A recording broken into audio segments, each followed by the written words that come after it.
प्रिय दर्शकों, आपका अपने YouTube channel AIIMS Gill infotainment में स्वागत है।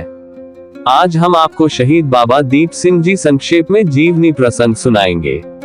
बाबा दीप सिंह जी का जन्म सिख इतिहास की एक अत्यंत प्रेरणादायक और गौरवशाली घटना है। उनका जन्म 26 जनवरी 1682 ईस्वी को पंजाब के अमृतसर जिले के गांव पहुविंड में हुआ था। उनके पिता का नाम भागता जी और माता का नाम जीवनी जी था। बचपन से ही बाबा दीप सिंह जी में धार्मिकता, साहस और सेवा भाव की झलक दिखाई देने लगी थी। जब वे लगभग 18 वर्ष के थे, तब वे अपने माता पिता के साथ आनंदपुर साहिब पहुंचे, जहां उनकी मुलाकात 10वें सिख गुरु गोबिंद सिंह जी से हुई। गुरु जी के व्यक्तित्व और शिक्षाओं ने बाबा दीप सिंह जी के जीवन को पूरी तरह बदल दिया।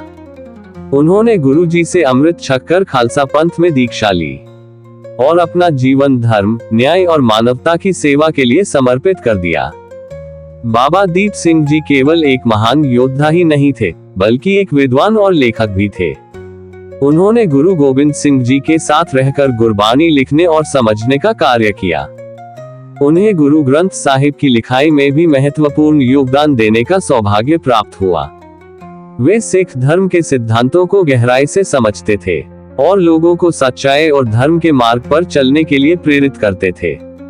उनका जीवन सादगी, अनुशासन और समर्पण का प्रतीक था। वे हमेशा जरूरतमंदों की सहायता करते और अन्याय के खिलाफ खड़े रहते थे। बाबा दीप सिंह जी का जन्म ऐसे समय में हुआ था जब मुगल शासन के दौरान सिखों पर अत्याचार हो रहे थे। ऐसे कठिन समय में उनका जन्म सिख समाज के लिए एक आशा की किरण बनकर आया। बचपन से ही उन्होंने युद्ध कला और घुड़सवारी में निपुणता हासिल कर ली थी। साथ ही उन्होंने आध्यात्मिक ज्ञान भी प्राप्त किया, जिससे वे एक संत सिपाही के रूप में विकसित हुए। यही कारण था कि आगे चलकर उन्होंने सिख धर्म की रक्षा के लिए अपने प्राणों का बलिदान दिया और इतिहास में अमर हो गए। बाबा दीप सिंह जी का जन्म केवल एक व्यक्ति का जन्म नहीं था, बल्कि यह एक ऐसे महान योद्धा और संत का आगमन था जिसने सिख धर्म और मानवता के लिए अपना सब कुछ न्यौछावर कर दिया।